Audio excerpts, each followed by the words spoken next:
What is the worst survival game you've ever played? What game makes your blood absolutely boil? Today, I'm giving maybe a bit of redemption to some of the games that I've criticised a lot in the past, as they've all got updates or news, and we're going to cover that today. Rust on console, 2-year anniversary. CONAN EXILES, the Age of War has officially been announced. Jaws of Extinction, a janky little survival game, is getting an upgrade to Unreal 5. Could it be the turning point for it?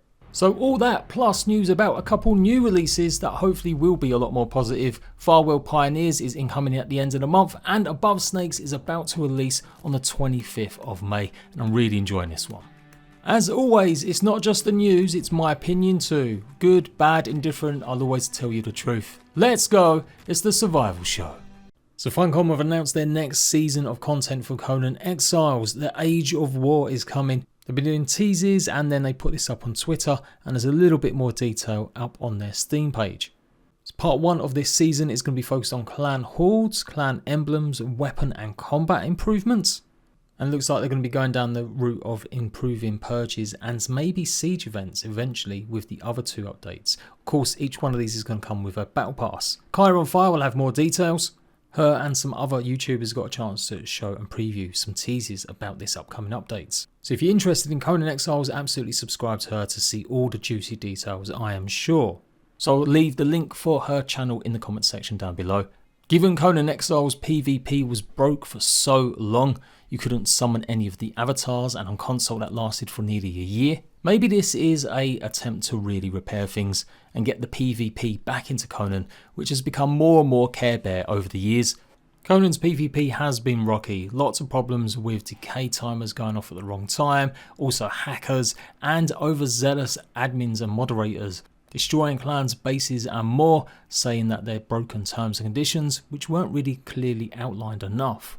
Seems a little bit weak sauce. I am interested in the next updates though. Remember, each one of these does come with a paid battle pass as well as a bunch of microtransactions. The biggest reason really while they're on my naughty list. The second update will focus on the purge events to revamp them. Again, a bit late and overdue since that's been pretty much broken since release. And third, more exciting, is the siege. I always wanted them to go more deep with the siege, and it seemed like they would when they introduced the AAA, whatever it's called. You know, that flying thing. We assumed we were going to get a lot more as well, judging by some of the teasers and what they spoke about during early access, but it never materialised. They never really went deep with battering rams or maybe siege high towers or armours for stuff. So fingers crossed that will be improved. That looks like that's coming as part of the 3rd season. So these seasons last, I do believe, for about 9 months with 3 battle passes within each season. I did give CONAN EXILES hell for all the stuff that went on, especially with consoles just not getting the same sort of love, care and attention. And then bam, all of a sudden huge microtransactions, not value for money battle passes.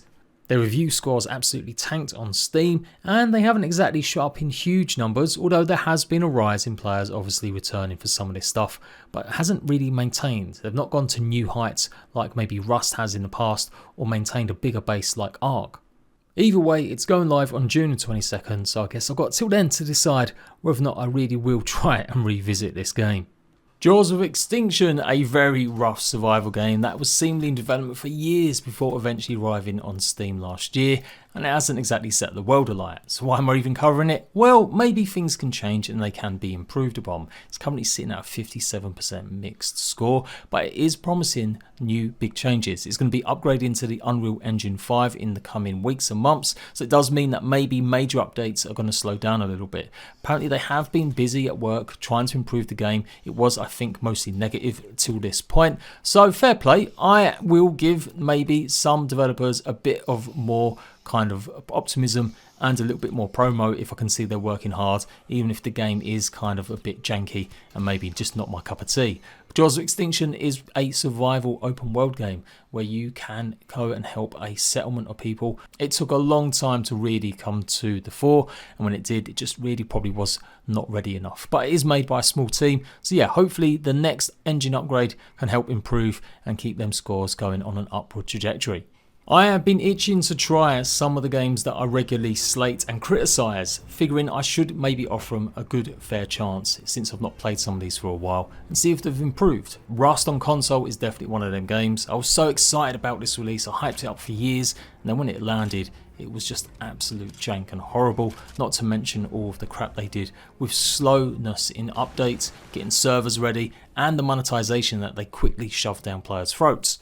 But they are celebrating their 2-year anniversary on console, and maybe it's time I dive back in to see how much has improved.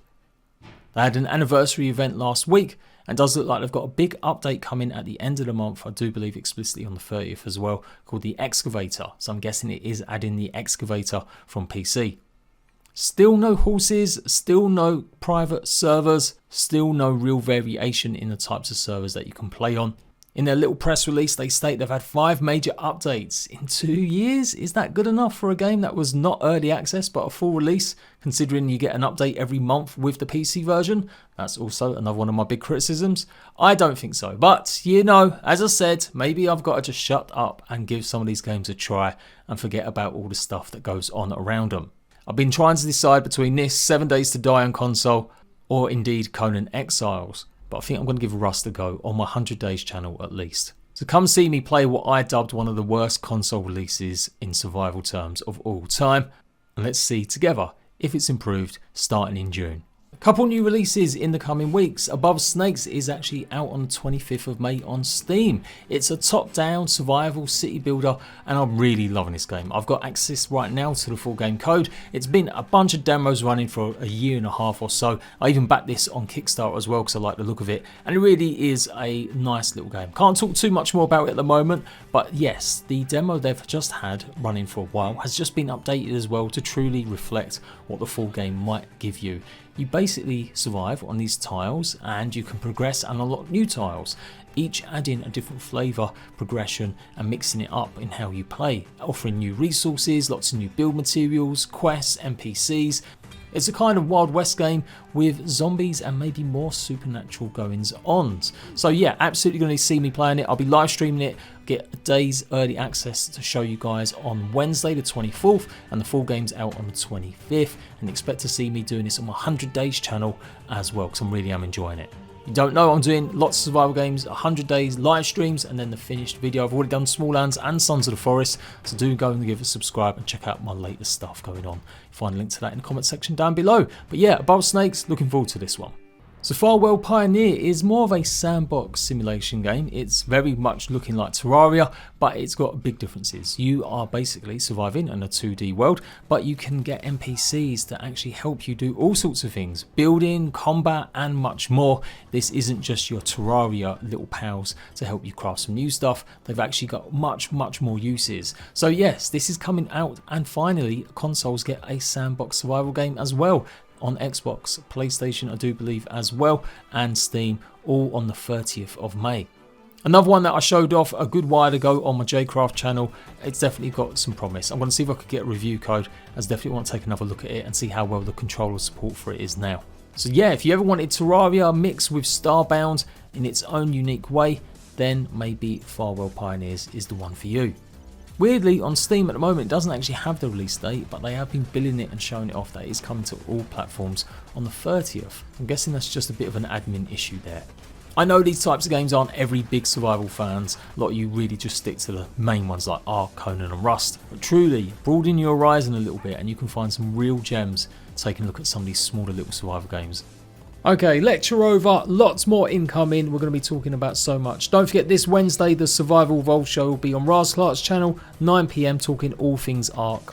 And I'll be doing my own Survival Evolved live show on Saturday night, 9 PM, so watch out for that. Until next time, rat bags, laters.